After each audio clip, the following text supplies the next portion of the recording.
Thomas will give introduction to or give a somatic perspective on the immune system in the two lectures, one today and the other one on Thursday.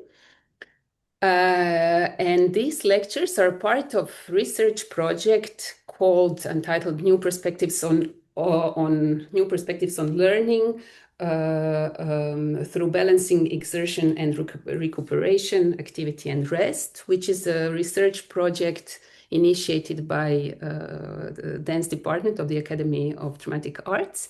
And as part of this project, we are trying to explore or to see what we can learn from our embodied experience.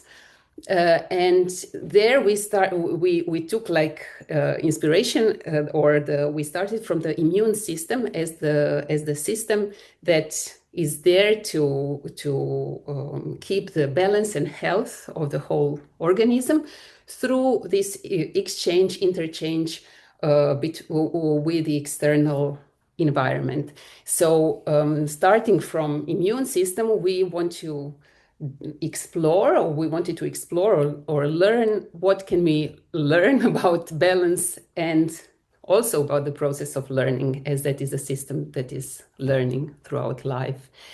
And also, as part of this research project, the group of students from the BA2 was together with us. So we were all together in Grozny, spending some time there, doing some classes and classes teaching there, where we explored this theme of exertion, recuperation, and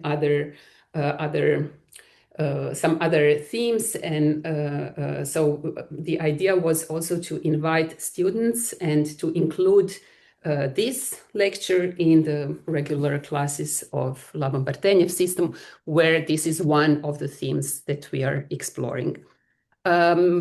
Also, like as part of this project, we are trying to see or to understand this relationship between, or this need to keep the boundaries permeable. And so the idea is also to open this context, the learning context or the studying context, and to merge it with other influences, and also like also to open a little bit the boundaries around certain subjects and certain contexts.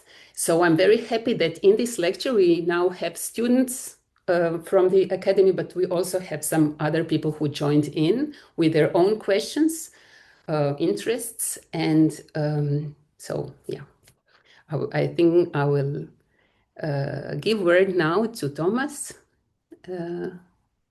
And yes, if there is anything like regarding technical sides, I don't know, please let us know, but I hope that it will work. And then, yeah, that's it from my side. Thank you. Thank you, Zrinka, for inviting me. And we know each other since a long time, I think more than 20 years now. And Zrinka has invited me and Carla several times to Zagreb to teach and to work together. And so it's always a great pleasure. And when I read this project, when you sent me this page description, I found it really touching, because to bring this idea of kind of balance as a dynamic process into the dance education, I think it's very, very important, not only for the health of each one of us and the health of the community, and hopefully we can create together kind of a field of mutual recognition and not stressing each other.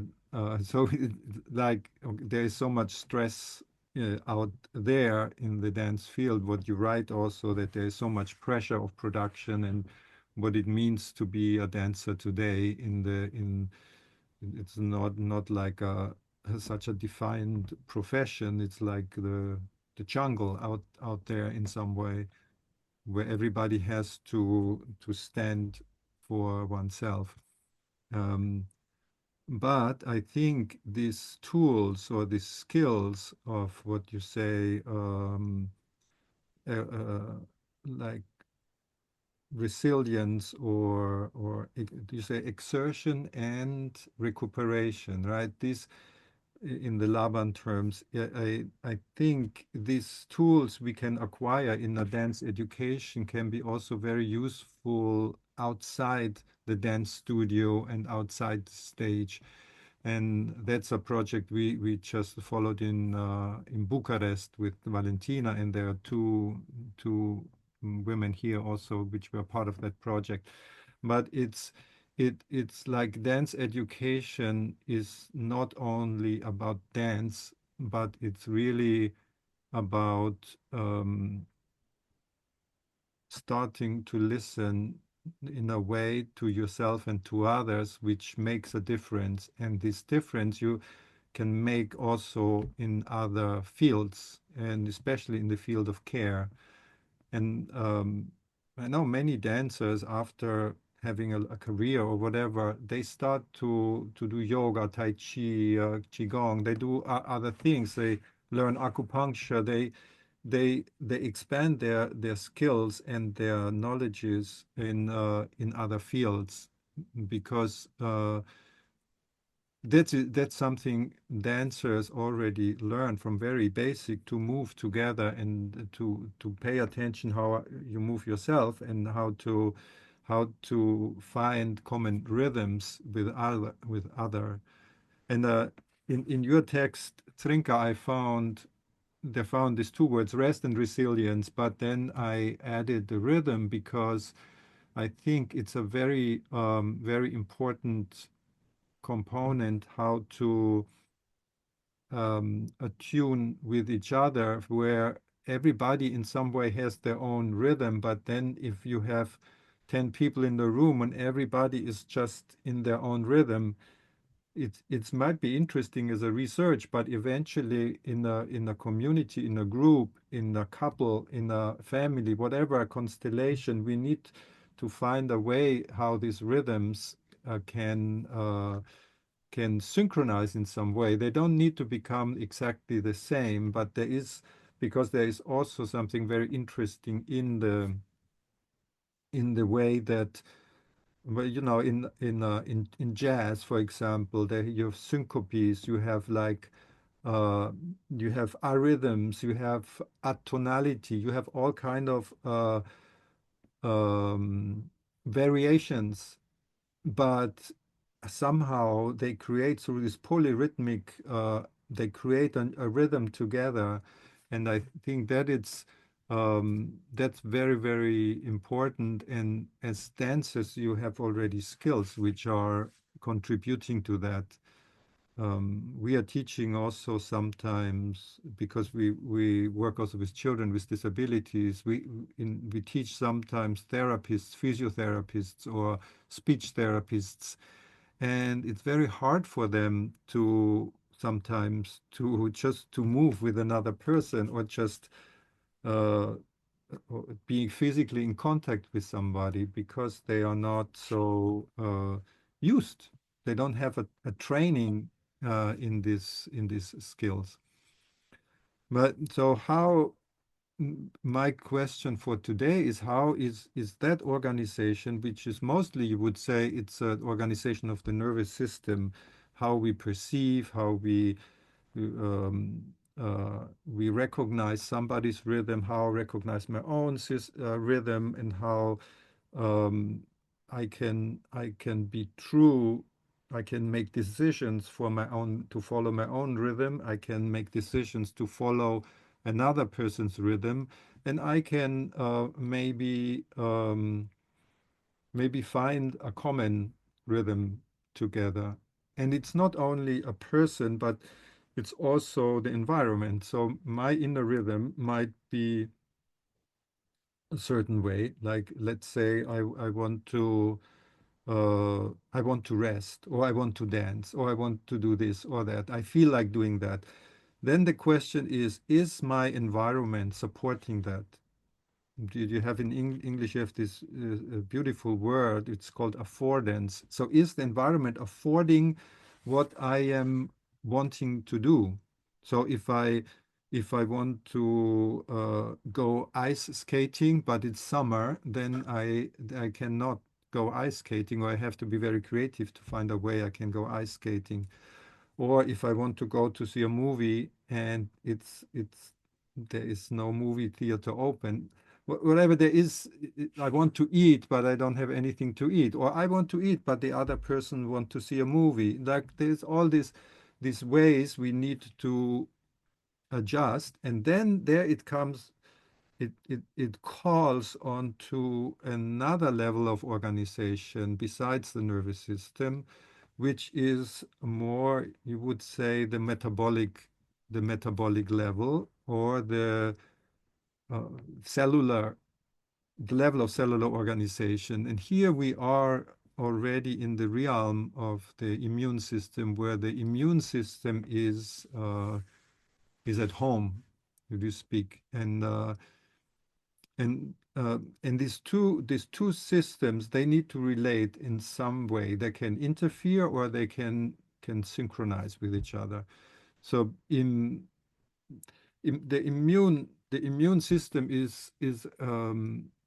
maybe some of you have followed this lecture of uh, this researcher, maybe a biologist, I don't know, or a medical doctor. Um, the immune system is, we say immune system, but with that we mean a lot of things, because the immune system is not really a coherent um, organization. Like you say, the respiratory system, that's very clear what it is, or the digestive system, it's very, very defined what the digestive system contains. But the immune system is not localized. It's more functional, uh, um, defined by its function. And its function is, officially, you see, you read in the books, in the physiology books, you read that it's supposed to defend the body from the invasion of bacteria and viruses.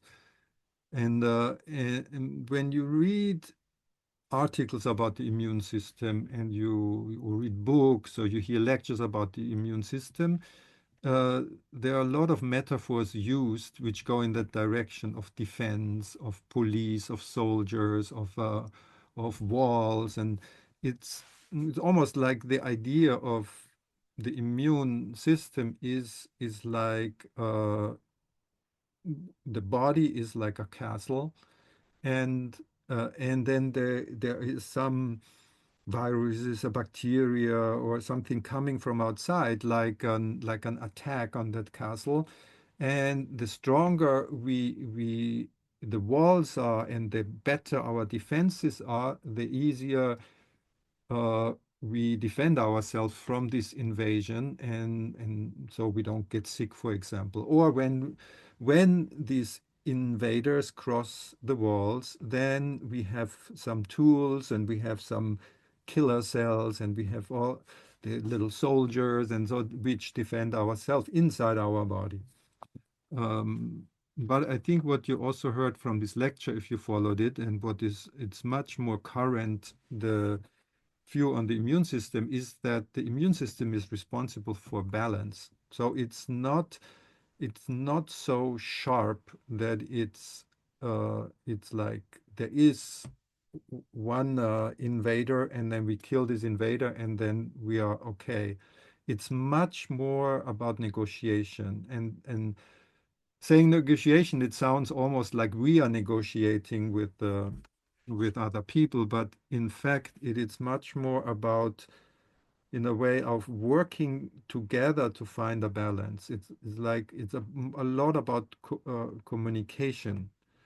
Um, the word immune system comes from a political meaning before it became this thing what we have, which was developed at the end of the 19th century. It was just used for political reasons, which still is the case today. You say a person is immune, like a person of the parliament or the president of a country is immune to be persecuted.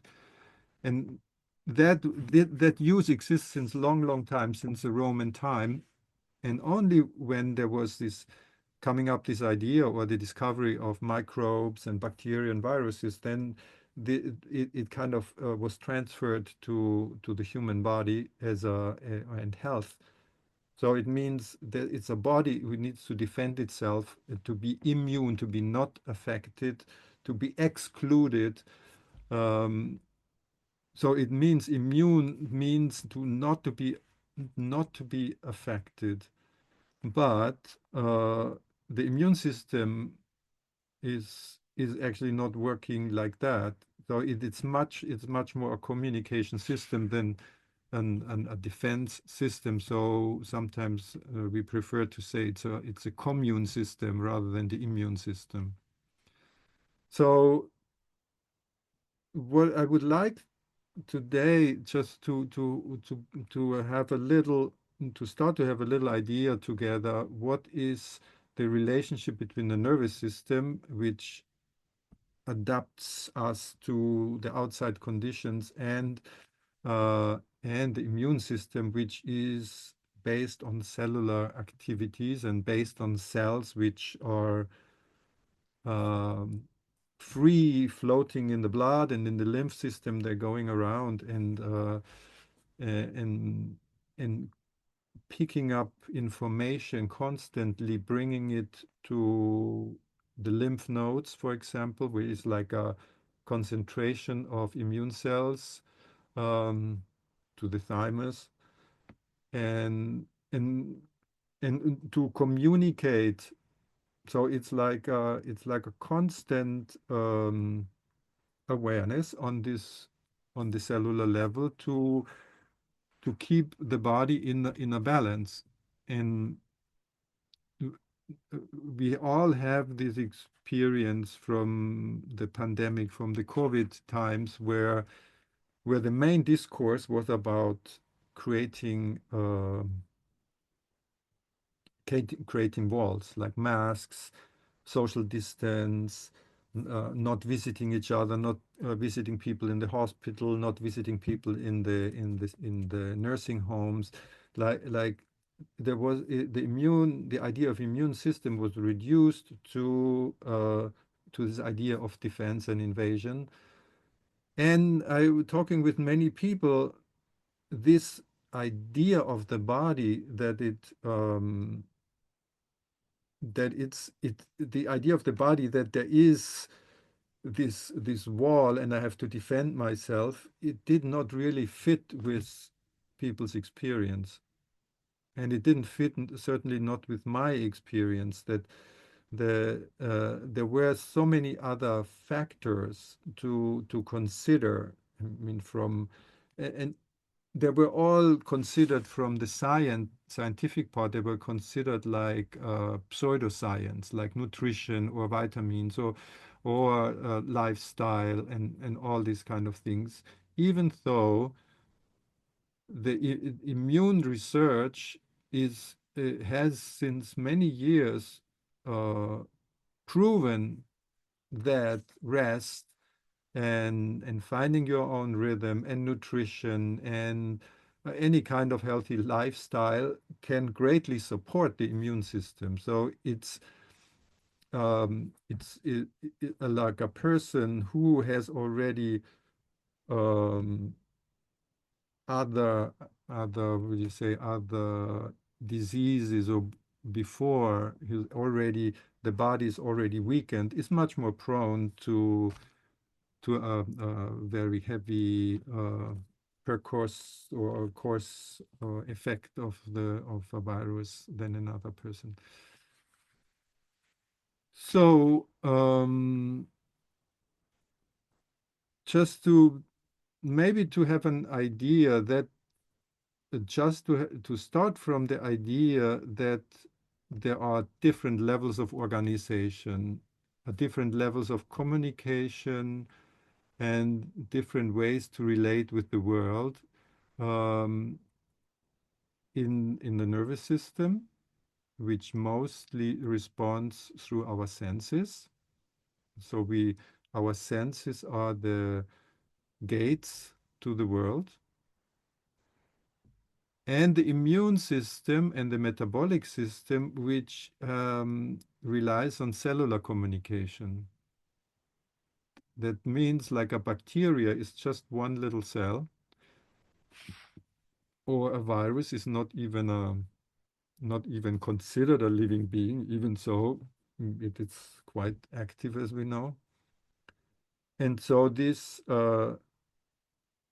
bacteria, for example, or the a virus, they react on a cellular level with the cells in our body.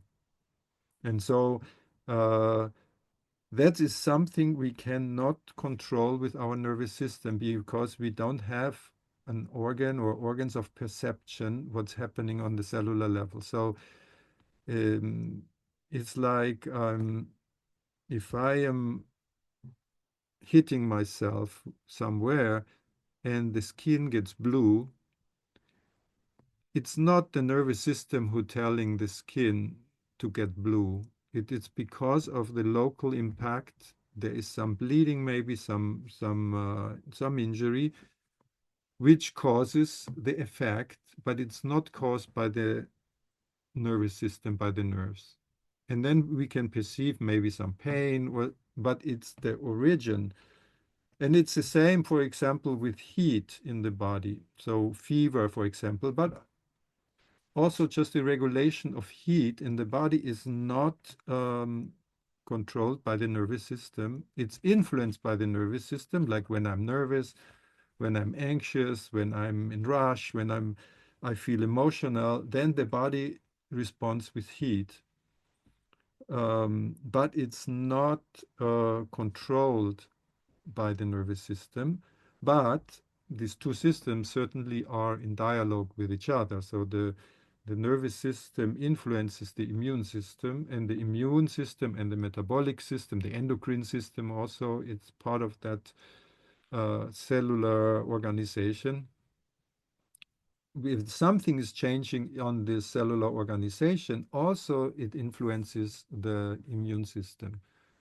And one part of the immune system, which they found out is very, very crucial to that dialogue, is the vagus nerve. And the vagus nerve is not only regulating the nervous system, but it seems also to regulate the immune system. So it's kind of the vagus nerve is a bridge between the cellular organization, inflammation, many other reactions. You probably know what the immune system is regulating, and and the organization of the nervous system. So that's just a hopefully brief introduction before I would like to propose to you some exploration to make this more palpable or more embodied, this experience.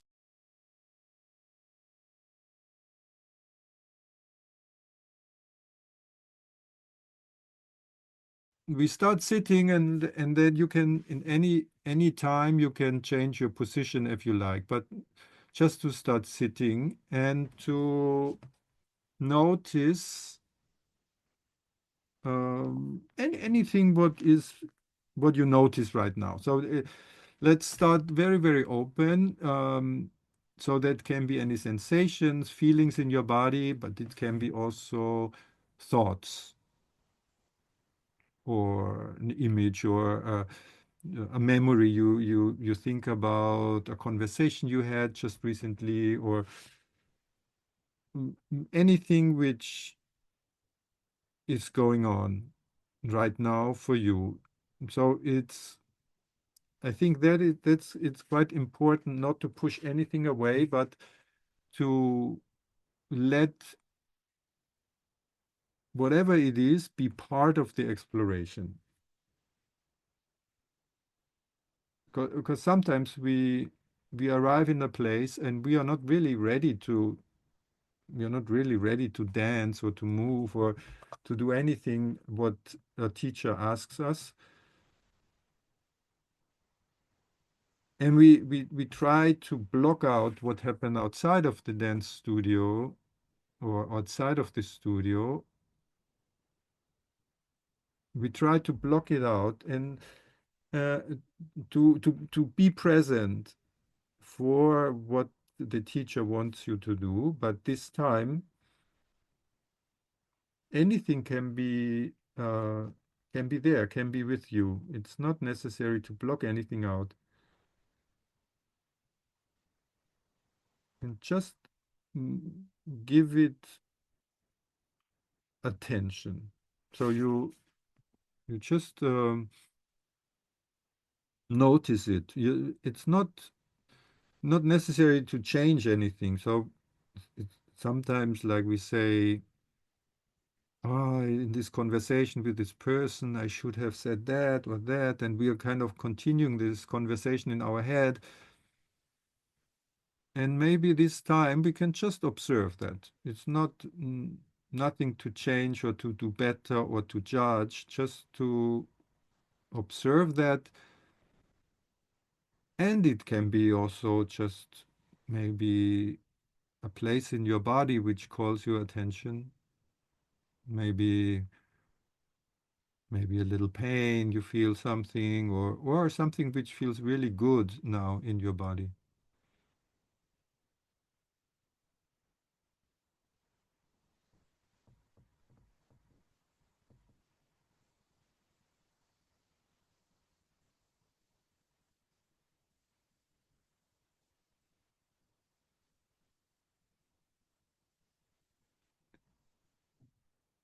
And then bring your attention, if you like, to the places which have contact with the floor or with the chair, or maybe if you're at home and you're leaning against something, also there you have contact. So wherever you have contact with a surface which supports you, and notice how through the weight, this the contact point where you have is a bit compressed. It's like your body, your muscles, your skin is like a sponge. You sit somewhere, you lean on something, you put weight somewhere, and it just compresses the tissue a little bit. And when you shift your weight a little bit, so you could just shift your weight a little bit to one side, you notice that this compression gets a little bit more on one side of your buttock. And on the other side, it decompresses a little bit. And just playing with that a little bit. And if anything else calls your attention, it can be still there, and at the same time, where there is a thought or a memory, at the same time, you just feel as you're shifting weight, how like a sponge in the kitchen, it's one side is more compressing, and then the other side is more compressing, and maybe a little bit in the front more, the legs are more compressing, or more in the back. And if you uh, use your hand to lean on the floor, also that, then you can feel like Your hand is a bit compressed, and how this compression goes through your joints.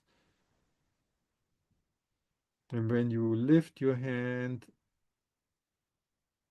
and when you put weight on your hand or you put weight somewhere else, you find that this sponging of your skin and of your muscles and your fascia, it's changing the place wherever you put your weight. And there can be even with your own body. So if you put your hands on your legs, you feel the same. Like you create a little pressure on your legs or you on your arms, like squeezing yourself a little bit or leaning a little bit on yourself. You feel like actually your whole body has this kind of spongy quality. Everything is a little bit spongy.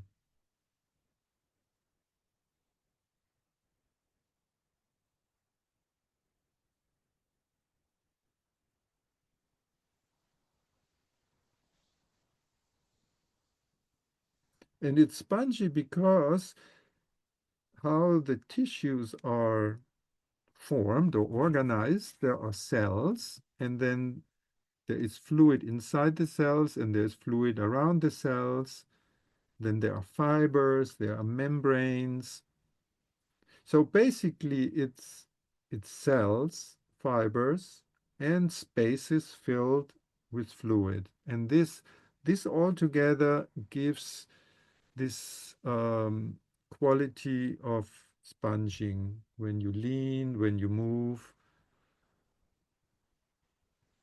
And even in your organs, in your belly, there is the same thing that when you change your posture, your position, and you can change anytime your position. Also, you can lay down or roll or move in any way. There also the organs compress each other. There are one side maybe is condensing more, other side is opening more like a sponge. The only thing is because there are membranes around that your body is not leaking fluid, the fluid is not going out. It just stays in the body and the fluid goes from one place to another place. It's only when you have a little cut or then there is blood coming out, but usually the skin has this function to keep the body fluids inside.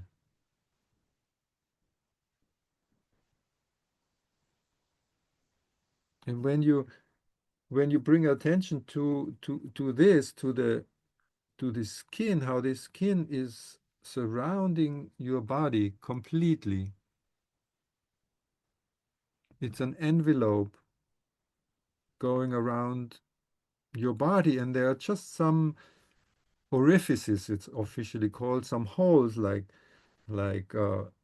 round, like the ears or the mouth or the eyes or the nose, the nostrils or the anus, the um, sex organ. So there you have openings,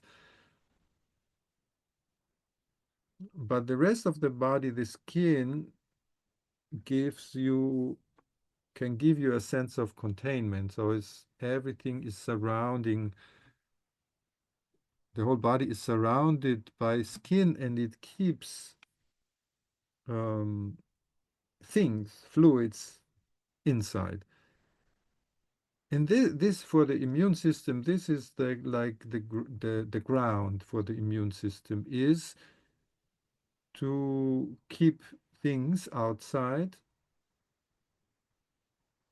and differentiate that from the out things from outside from the inside. So outside and inside is clearly defined by the skin. So if you pour water on your skin, it doesn't go in, it stays outside. And you can experience that envelope of the skin as you move. If you place different parts of the skin on the floor, or you slide your arm on the floor, or your leg on the floor, or you slide your back on the floor. All kind of possibilities how to feel that envelope of the skin. And it's a membrane, and at the same time it's a sense organ. So it has actually two or more functions. The one function is just to protect your body from outside influences, but also to sense. So it's a very, very important part of the nervous system to sense with your skin where you are in space.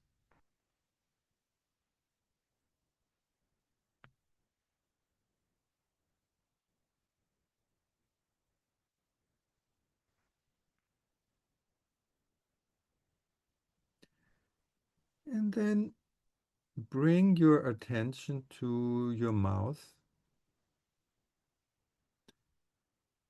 and how the skin of your face, you can if you want, you can touch yourself also, your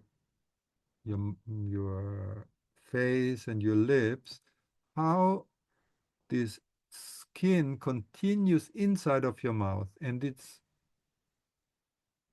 doesn't feel or look like that, but inside your mouth it's the same origin as the skin. So it is inside of your mouth is a continuation of the skin back to your throat, where then it connects with the digestive tube.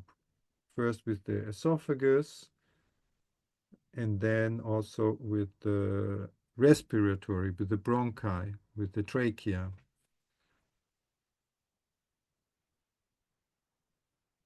And that it's something very, very interesting what's happening there. It's like you when you swallow something or you breathe in, it goes in the back of your throat, and you can trace that with your imagination, or you can swallow a little bit, or you can breathe in a way that you feel the back of your throat. And from there, it goes down into the stomach and into your lungs. So if you want for a moment, you can create a sound like a gently humming sound where you you can wake up the back of your mouth, your throat, just like very gently.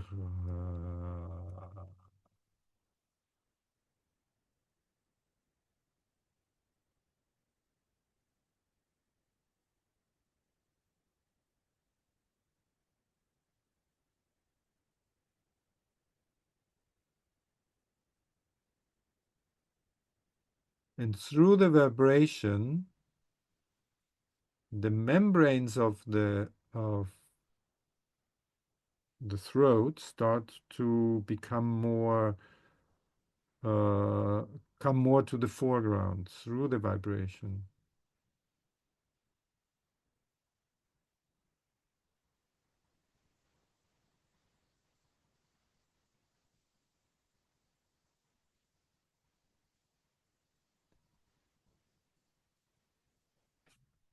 And then with your imagination, following this path further down, if you like, into the lungs, when you take a deep breath, you feel your lungs are filling and emptying. And further down into the stomach, and from the stomach into the intestines, without going in all to the details, but the guts are kind of winding in the belly. Quite a journey through the intestines, but finally this tube comes out again at the anus. So there is um, a connection from the anus to the mouth, which is in a way continuous, even though it is quite wound up and labyrinthian in the kind of twisted in the belly, but it comes out again at the anus.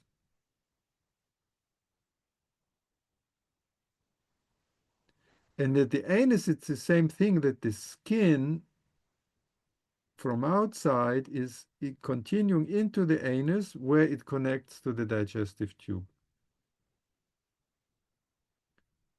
And the curious thing about that is that even though we talk about you have it in your stomach as if it would be inside of your digestive tube is still the outside. So whatever you have in your stomach or have you in your intestines or have in your lungs is still the outside. And for that, when you vomit, you reverse that process. What is in your stomach, you just get it out. But it's still what was outside. It's still not inside your body because then there is the membrane of the guts. And then what is useful will be absorbed through the membranes in the small intestine and in the large intestine. But for the immune system, this is really crucial to understand and to feel that what is inside your guts, inside your intestines, is not yet inside of your body. It's not in the blood, because then the blood from the other side, from the body side in the guts, is vasculating the membranes of the guts, and then there is an exchange happening of the nutrients, and the nutrients diffuse through the wall of the intestines into the blood. From there, they go to the liver, and then so forth. There are different kinds of vitamins and proteins and lipids and fats and uh, sugars and starches and so, but they need to transition from inside the gut into the blood, into the body, and then they are considered really inside of the body. And this is such an important process because this is it's like the skin inside the intestines. It's where we meet the outside. So where we meet viruses, where we meet bacteria, we meet many other things which are good or not good for the body.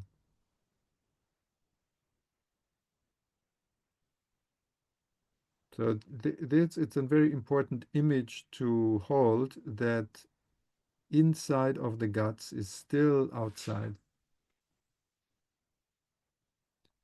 So, and if you undulate this digestive tube, or if you move around this digestive tube with that image of connection to the outside, like the skin continuing on the inside.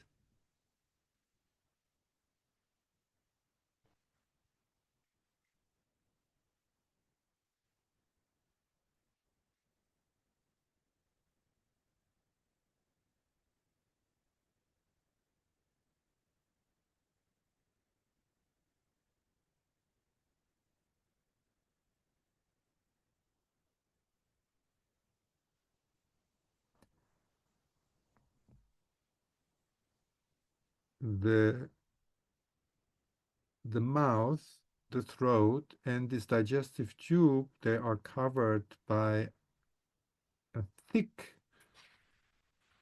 um, membrane. It's called mucous membrane because it's cells and it's fluid. And gooey, kind of gooey, like almost like honey or something like that, which covers the cellular membrane of the guts. And it's very, very rich in immune cells. So I think more than 50% of all immune cells are in the guts. And this mucous membrane is also where many other bacteria and viruses and other organisms which are not uh, human origin live, which is commonly called the microbiome or called the microbiota, which are in fact more cells than human cells. But this more cells comes because bacteria are so much smaller than human cells. But they outnumber the human cells in the body. So this microbiome or microbiota is living with us since birth, because of course before being born the fetus is completely sterile. There is no contact with the outer world. But as soon as we are born, and there is a difference between the C-section and vaginal birth, babies in the vaginal birth are immediately imprinted with the microbiome of the mother.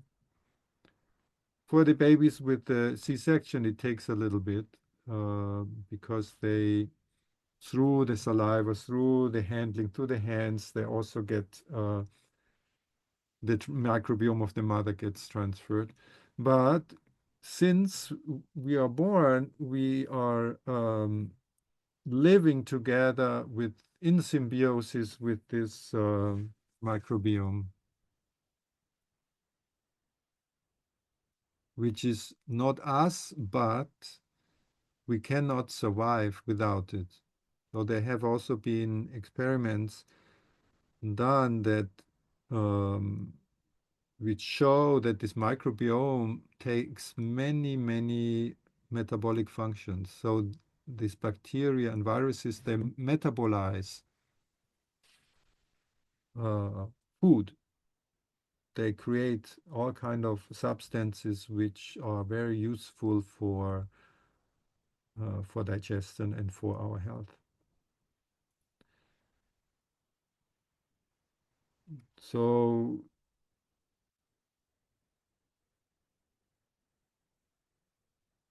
how do you feel or resonate with that level of your existence, which is also you? Because what we consider as ourselves is the combination of our cells and these foreign cells.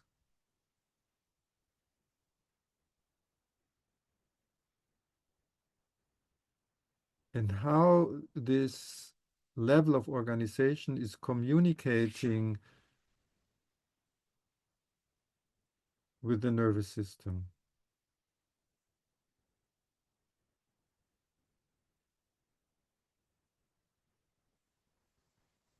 So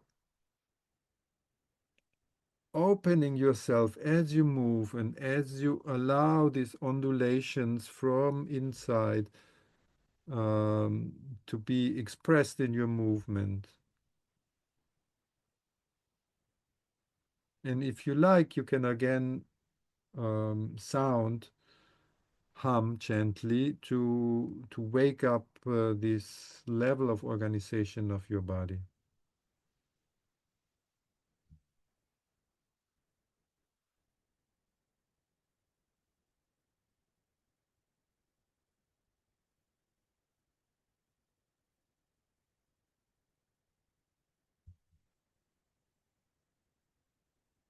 And how this microbiome and this, which is also living on your skin, under your armpits, in your eyes, in your ears, how this is in constant communication with the environment, how that connects you with in in an invisible form with the environment and with other people, what other people breathe out, what you breathe in when you touch somebody. It's a constant communication.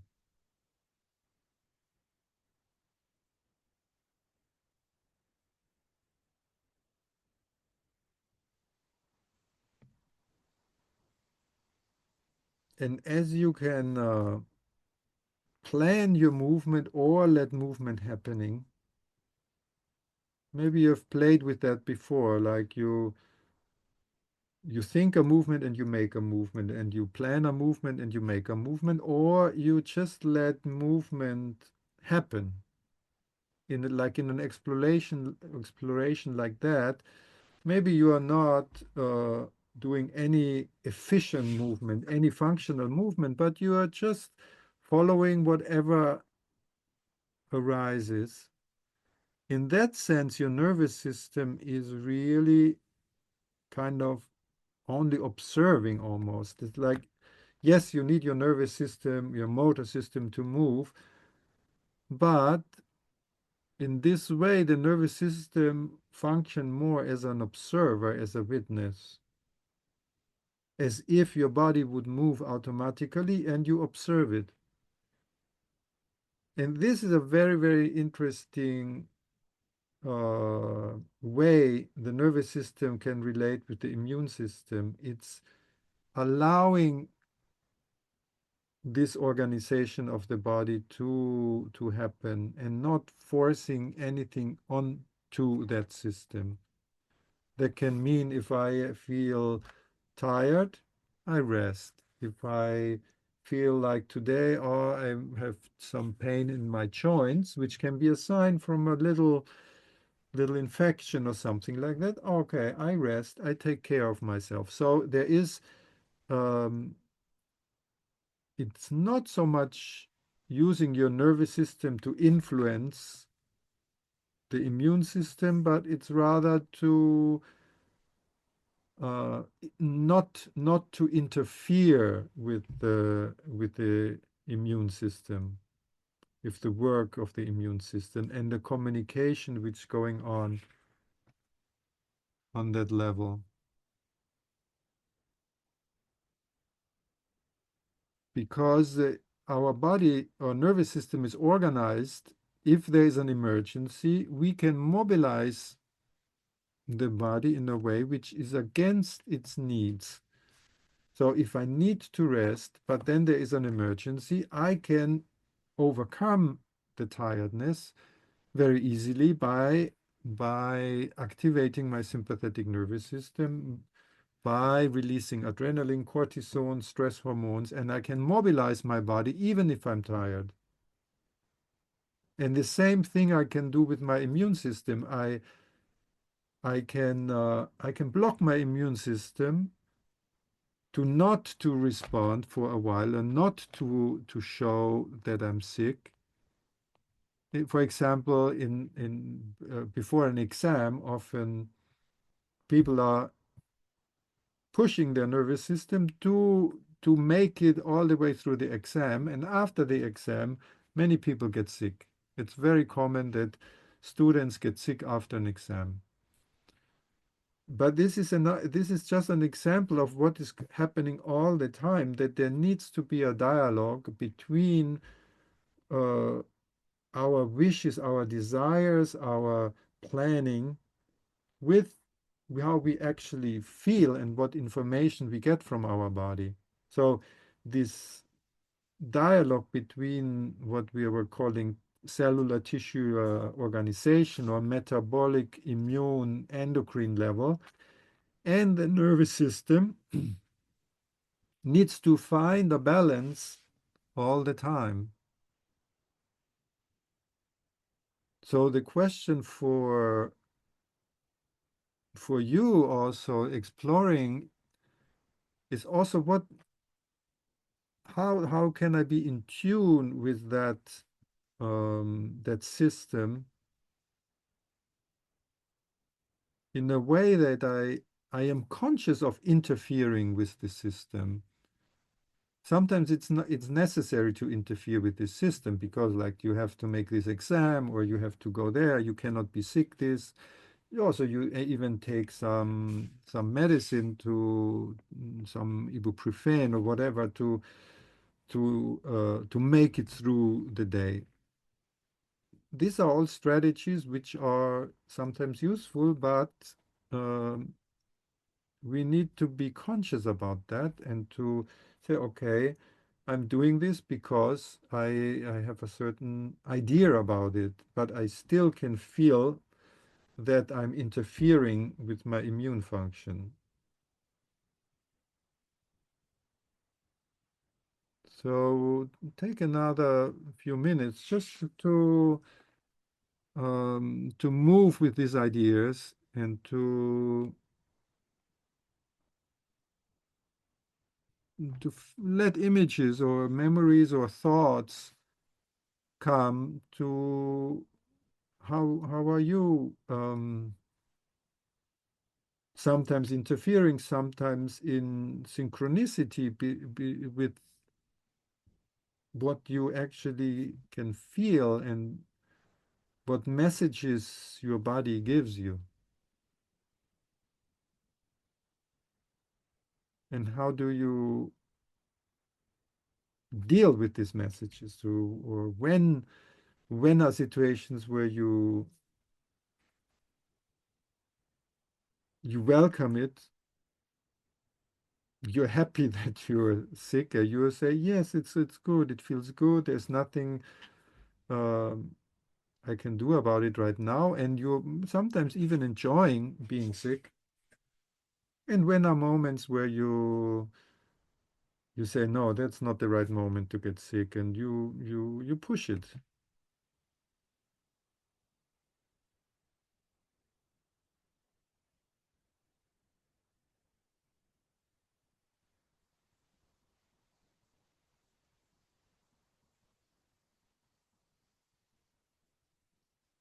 And take a few more minutes just to move as you like.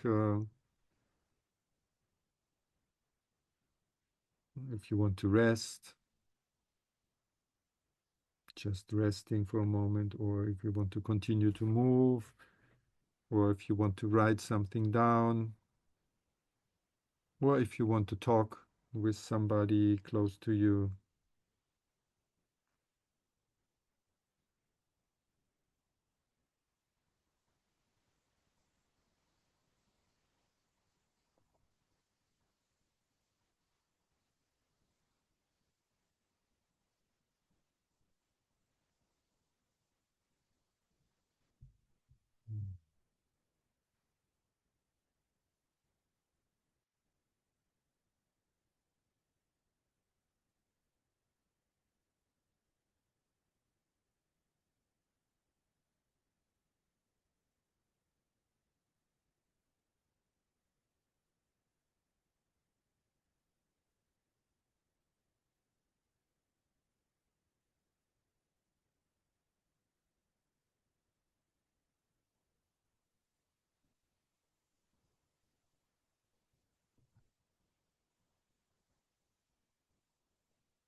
And then slowly coming back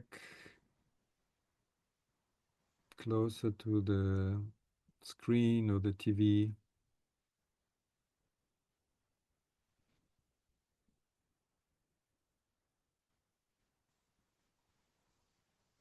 Can you explain with this? Do you hear me? Do you want to come closer? Yes, I hear you now. Yes. Okay. Can you explain with this microbiome Yes. thing? Thing. Yes. I didn't quite get what is it exactly? Well, it's different for every person. It varies a lot between cultures, and also depending if you live in the city or in the countryside. It's um, it's mostly bacteria. Maybe you know things like acidophilus, or you know this yogurt, this probiotic yogurt they sell. Okay. This yogurt, it contains certain bacteria which are beneficial, but there are hundreds different variations of this bacteria. Then there are also viruses, and there are fungi like Candida. Candida it's a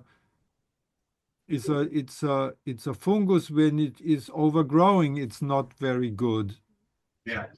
So it's very individual, a combination, and the membranes, all the membranes of the body, inside the mouth, inside the nose, the armpits, everywhere.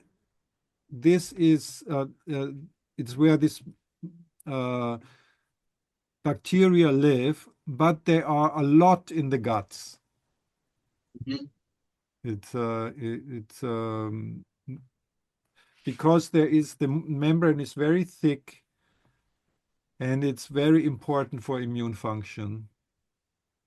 Even if it's not our own cells, but there's really like a symbiosis. They're living together with us.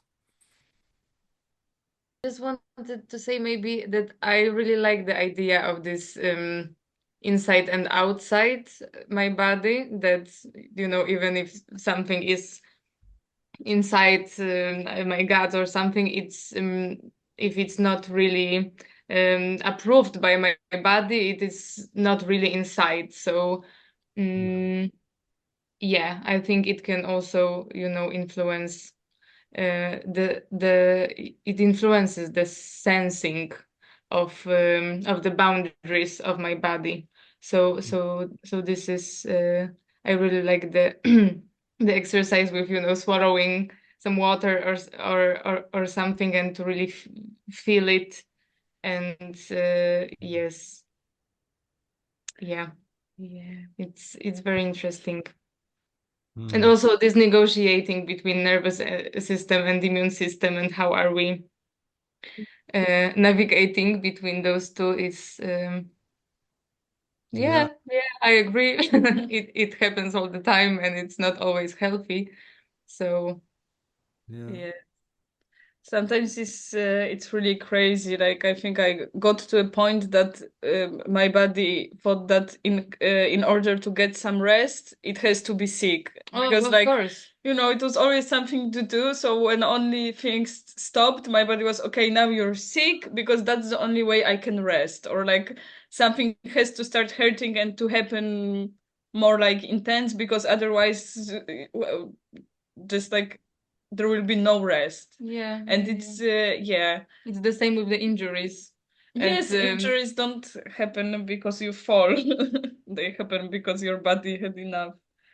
yeah. And yes, um it's interesting to kind of be a bit out of this moment now, and to get some proper sleep, and to be able to rest when it's needed.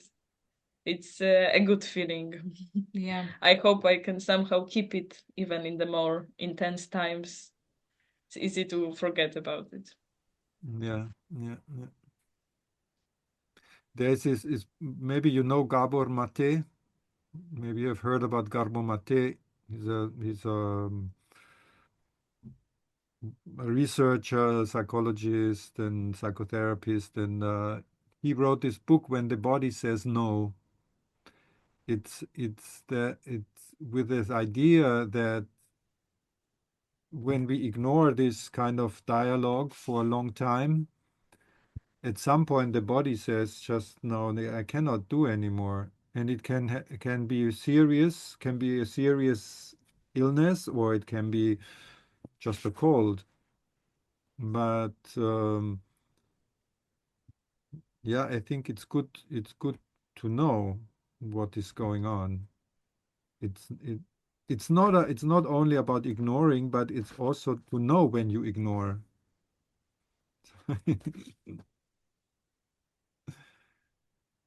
And the whole all the emotion all our emotional states like fear and anger, and it's so easy to project on the immune system, but the immune system doesn't have these emotions. The cells are not angry or afraid, or because it's a very complex process. It's not that like there are these ideas of the like also the how do you say, the animated thing, like there is one cell, immune cell attacks another one, or so it's so humanized everything, but in fact the action and response of immune cells is very complex. It's not the idea of this one cell to attack another cell or a virus. It's a very complex communal process to tell the cells telling each other what is the right thing to do. It's not like one cell thinking, oh, I have to fight against this virus. It's not at all like that. An immune cell doesn't think in that way.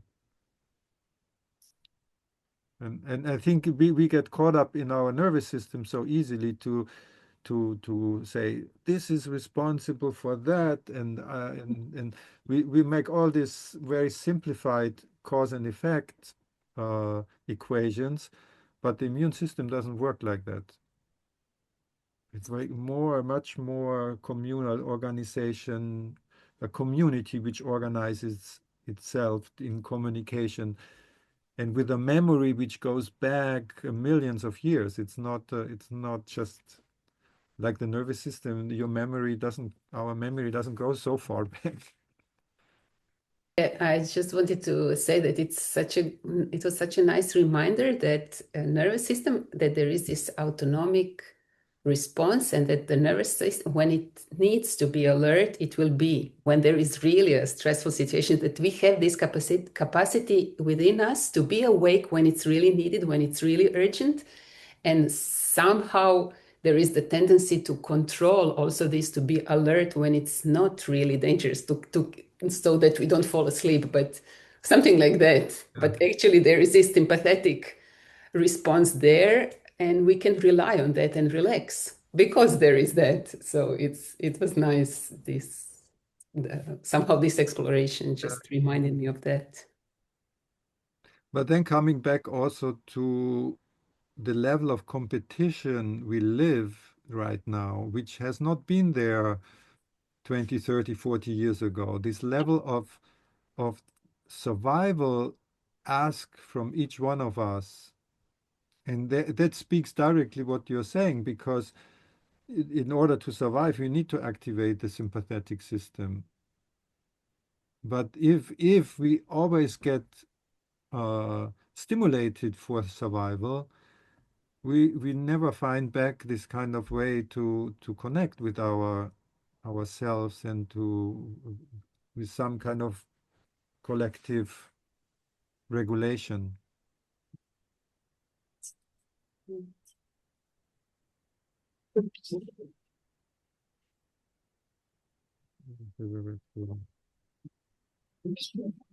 The Gabor Mate wrote also this another book which is called The Myth of Normal. It's like and he explains like what we call normal is already uh, so much controlled by survival and by competition, but we think it's normal, and we don't realize anymore how we are disconnected from some rhythms, from inner rhythms, and finding rhythms with others. We are all out of sync with each other and with the world. And I think that means also being out of sync with yourself.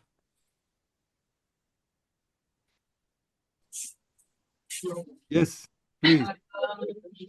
I'm a bit sick right now, and we're currently in a period, like my throat started hurting today, and I feel like I'm about to get, I don't know, temperature or something, but we have an exam on this Friday, and I can't really be home and rest and listen to my body. So yes, we're fighting against that, and I hope I'll be well. I don't know, we'll see. But these are the extreme situations. I usually rest when I'm as well. Yeah. I need to kind of push things. Yeah, yeah. But is it like four of us? Yeah. Yeah, four of us with the same problem. Eggs.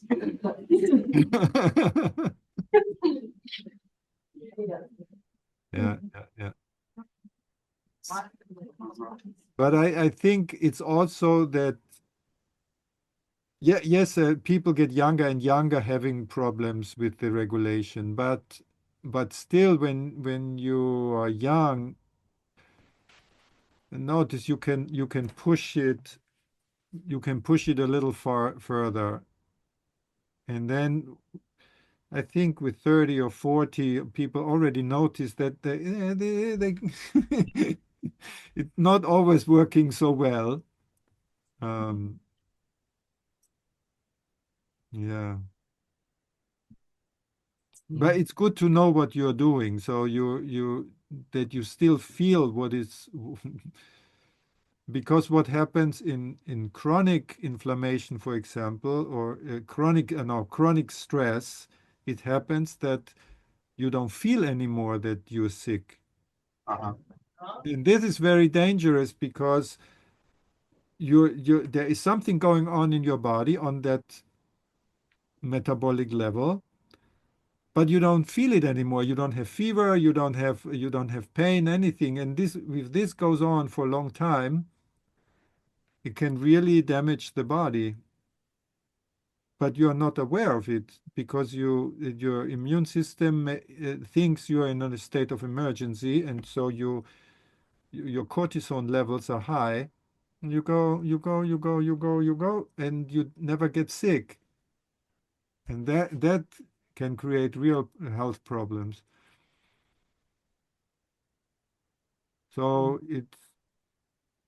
I often think if I get sick, I thank my body to tell me that I'm sick, because it's like, okay, like you said before, okay, I need rest. That's the only. It's all okay. Thank you, body, that you give me that that opportunity that I can rest.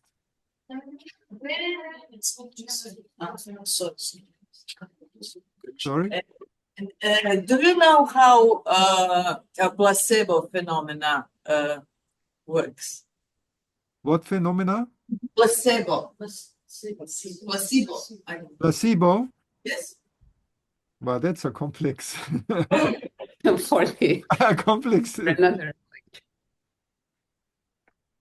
Well, I think that the immune system, well, if we leave it at the level of the immune system is very susceptible to suggestions. So the immune system, like the autonomic nervous system, is very easily influenced by images, by experiences. So people call it placebo effect, but it's just a way of healing yourself. It's like we live in a world where you think if you're sick, you need you need medicine, you need this, you need that, and if you don't take medicine and you get well, then it's the placebo effect. But it's ignoring the immense power of your imagination and of your capacity to heal yourself. It's very ignorant to that. They should say the placebo effect is that what we want? We want the placebo effect. We don't want to give you medication. We want that you think you get better and then you get better. But there is many ways you can deal with illness besides taking medication, which is it's movement, it's singing, it's dance, it's community, is rest, is singing, expression, theater. No,